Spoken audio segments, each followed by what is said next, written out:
ठीक है। मूर्ति पूजा, मंदिर, मस्जिद, तीर्थ, व्रत आदि को उन्होंने कटु आलोचना किया। कबीर साहब के अनुसार मूर्ति पूजा गलत बात है, मंदिर नहीं जाना चाहिए, मस्जिद नहीं जाना चाहिए, तीर्थ व्रत ये सब खराब चीज है, इसमें आदमी को नहीं पढ़ना चाहिए। यानी व्यक्ति को केवल अपने जीवन यापन करने के लिए कर्म करना चाहिए। ठीक है। इस संबंध में वे कहते हैं हिंदुओं के भी विरोध में कि पाहन पूजे हरि मिले, पाहन पूजे हरि मिले तो मैं पूजू पहाड़, अब तातो तो चाकी भली पीस है संसार।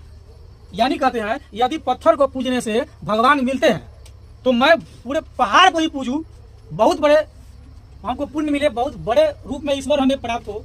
लेकिन ऐसा नहीं है, ताते तो चाकी भली पीस का संसार, उससे बढ़िया चाकी है, देहात में उसको जाता बोला जाता है। उससे बढ़िया वह है जिसमें लोग पीस करके विभिन्न प्रकार के खाद्य पदार्थों का उपयोग करते हैं। जिन पत्थरों को लोग पूजा करने जाते हैं उस पत्थर से बढ़िया चाकी है, जो कम से कम कुछ उपयोग लायक तो है, जिसका कोई ना कोई तो उपयोग किया जा रहा है, और जिसका कोई उपयोग नहीं है लोग वहां माथा टेकने जा रहे हैं। ये सब आडंबर की बात है, गलत बात है। मुस्लिमों के बारे में भी उन्होंने बुरा लिखा, उनका भी विरोध किया। ठीक है। लिखे कि काकड़ पाथर जोड़ी के मस्जिद लय चिनाए और ताज चढ़ी मुल्ला बाग दे 12 हुआ खुदाए। ठीक है। यानी कंकड़ पत्थर इत्यादि को जोड़कर मस्जिद बना लिया गया और उस पर वहां पर जाकर के मौलवी साहब, ठीक है, ईश्वर की उपासना करते हैं और जोर जोर से चिल्लाते हैं।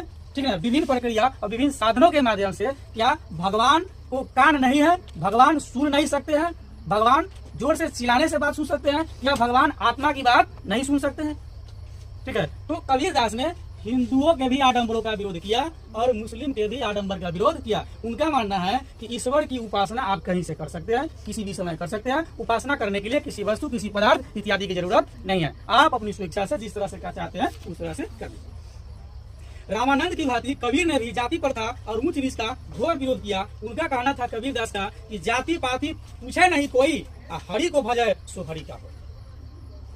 ठीक है। जाति पाति पूछे नहीं कोई, हरि को भजे सो हरि का कोई। जात पात बिना पूछे जो भगवान का नाम ले रहा है वे भगवान के हो गए। जात पात से भगवान की भक्ति में कोई संबंध नहीं है। कबीर धन संचय के विरोधी थे। धन क्या होगा इस संबंध में उन्होंने स्पष्ट किया था कि साई इतना दीजिए जामे कुटुंब समाए, मैं भी भूखा ना रहूं और साधु भी ना भूखा जाए। ठीक है। भगवान हमको इतना दीजिए, ठीक है, कि मेरे यहाँ कोई अगर आ जाए अतिथि तो भूखा नहीं रहे। ठीक है। वो भी खा ले, मैं भी खा ले। ठीक है। ज्यादा हमको नहीं चाहिए। ठीक है। इस प्रकार कबीर ने अपने युग में क्रांतिकारी प्रगतिशील विचारधारा को जन्म दिया और सभी प्रकार की असमानता का विरोध किया जो समाज में जो बुराइयां थी।